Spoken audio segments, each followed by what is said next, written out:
victory against Fut Esports. We'll start with a few questions first.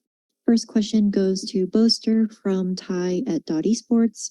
During Masters Tokyo, you said that you felt it was ultimately a good thing Fnatic had a loss before going into the tournament. Do you think your loss in the upper black bracket at this event will have a similar effect? Yeah, for sure. I mean, we're already seeing signs of it. Yesterday, we weren't slouching. We were back to the drawing board and back to thinking, and some stuff had been forgotten, and that was why I think Loud were able to punish us yesterday. But it won't. I don't think it'll happen again. I think it's nice for us to get a loss, and because losses, unfortunately, when you win, you don't look at the map as seriously, but when you lose, you're really looking at the map and why we actually lost rounds and stuff. So yeah, I'm happy we lost. And in Worlds, like if you lose, you're out. Back in the day, so yeah, I'm happy. Thank you. Next question goes to Minnie from Zen at Strafe. With Fnatic having played so much over the year, teams have had more and more footage of you guys and now seem to be catching up to some of your set plays and reacts. Moreover, teams that prioritize anti-striding like Loud seem to have found more success against your team.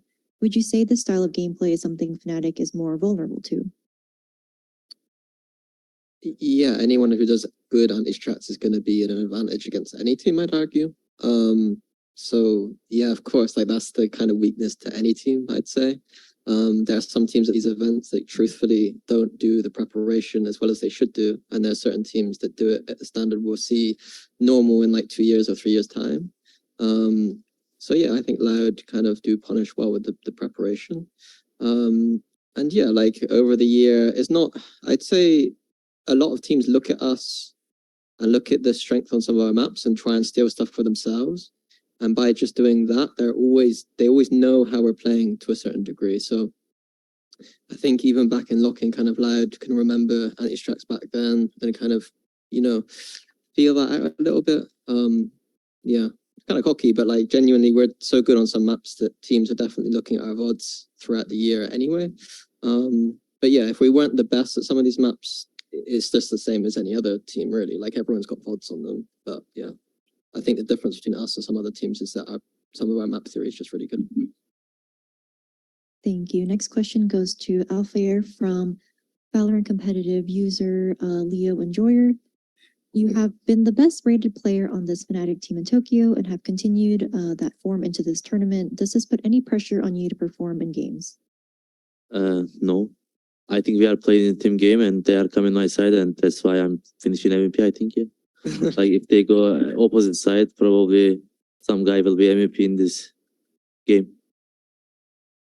Thank you. Next question goes to Boaster from VALORANT competitive community member Fresh Produce. You guys won all the pistol rounds in today's match. Could you share any changes you made from the previous game that you believe contributed to the success? Also, are you satisfied with your performance during the attack on Haven? Yeah, so I'm not gonna lie, the Loud game, the last time we played, the stage was boiling. Now this time they pumped the aircon on and we weren't ready for the Loud game. But today, I'd say I was. So, and I think just when it was the Loud game, we played a bit more nervous, or the comms are a lot more panicky than they were today. Maybe it's because we did lose the pistol and lost the first bonus on both starts of both maps on Loud game, and the ascent was super close anyway. So yeah, I mean, we just came in guns blazing, and we're back. I'd say we're back to our form, and I think I'm feeling good. I'm feeling good about how we played today. Even on Haven, I felt it was unlucky. The 1v3, I don't think we'd ever lose that again. It was just we knew potentially it could be long, and we didn't react to it together. I think like I was trying to plant safe. Alfie was holding my CT, but I think if I just cleared that long quickly before planting, would have been cleaned up, and then they wouldn't have gained momentum. A slight little hiccup on the Gecko ulti round, like that's another round lost. And then when they were flooding in, they were just one-tapping us through smokes and stuff, which Turkish aim, it can happen. So yeah, I'm not too upset about the Haven. I'm going to watch it back anyway and see what I could do to get better reads, but we're not going to be playing against a comp like that again this event, I don't think. So every game's different. Thank you. Next question goes to Minnie from VALORANT competitive community member Leo Enjoyer. Fnatic came into this into this event seemingly as dominant as you left Tokyo, and the scoreboard would say you dominated in the first 2 games against Zeta and Billy. Despite the loss to Loud, from your perspective, is this champs version the best version of Fnatic this year, or were there other points in the season where you thought the team was better? It's a really difficult question because you never know. You never know. It's all relative, right? Like, I think our teams have always started years really strong because we kind of know how to kind of like structure ourselves. And I think some other teams start the year a bit slower because they take a while to kind of structure themselves properly. So I'm not sure. It's all relative to what other teams are doing. Like maybe all the other teams have got a bit better, and you know, it's really difficult to say. When I watch our scrims, we're good, but it's really difficult to say because again, like no one in this off season time, like nobody's cracking, so it's like difficult to get a gauge on our strength, I guess. And at Brazil, Locking, we were practicing tier 2 Brazilian teams. Like I think it's really difficult until you see us in an official our relative strength, I guess. So to be confirmed, I guess, this event. Thank you. We'll now transition to remote media questions. If you have a question, please use the Zoom hand raise feature. First question from FD News. Hi guys, congrats on the win. Well, Buster, in the last scrum you said that the long nap between the last group game and the other game was like a problem because you couldn't by you overthink the whole maps and everything. Now that you are back on rhythm, do you think that you are in the right way again, or Yeah, I think so. Yeah, our first game back was a Loud game. And straight off the bat, you know, they've got extra fire and extra hunger under their bellies since their last loss versus us. And, you know, they didn't have the greatest run at Tokyo, so they got something to prove this event.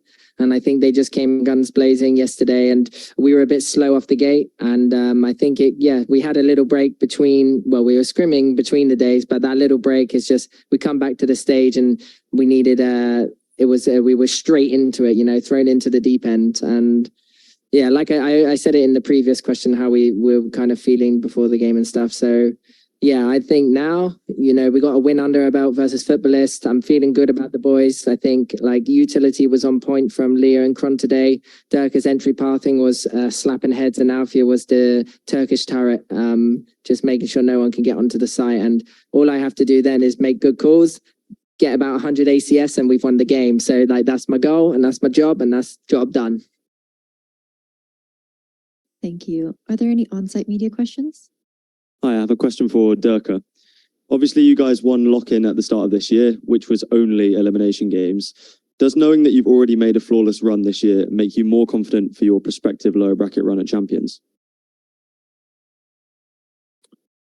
I haven't really thought about it, but I mean, for me, it's kind of easier to go through lower bracket because I've done it through lock-in, have done it through Iceland, the first one too. So I'm like confident I don't have any extra pressure because I have done that and I got used to it before. So yeah, I think it's more pressure for other teams to be kind of like in the lower bracket with us. Great, thank you. Hi, this question is for Minnie. So after the match with Loud, I asked you a question about what do you think factor to your defeat, and you of course said you need to look into the VODs about that. What do you think right now was one of the biggest like contributing factor to your defeat?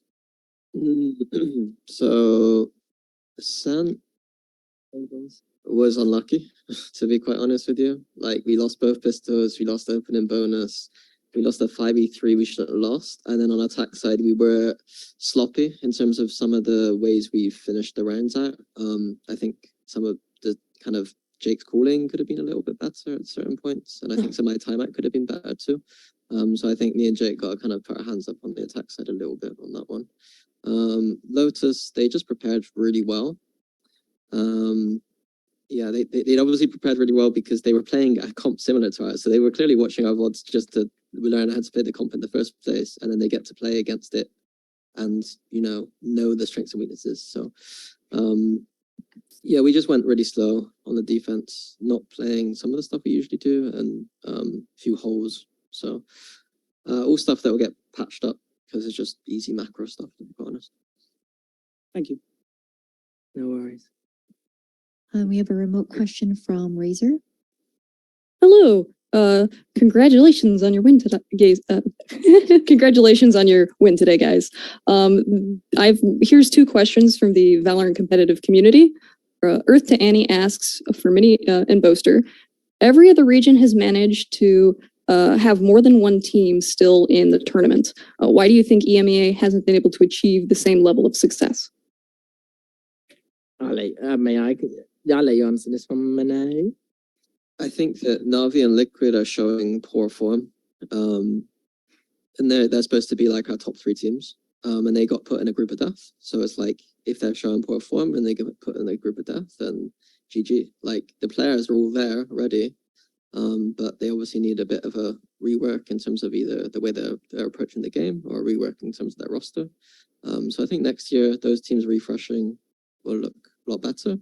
And after that, we got Fut and Giants doing their best. But like, realistically, they're supposed to be our 4th and 5th best teams. So like, you can't expect them to go deep into brackets. But I think we showed from Fut and Giants really good stuff. So I think, it's just Navi and Team Liquid need to kind of step up a little bit and help us.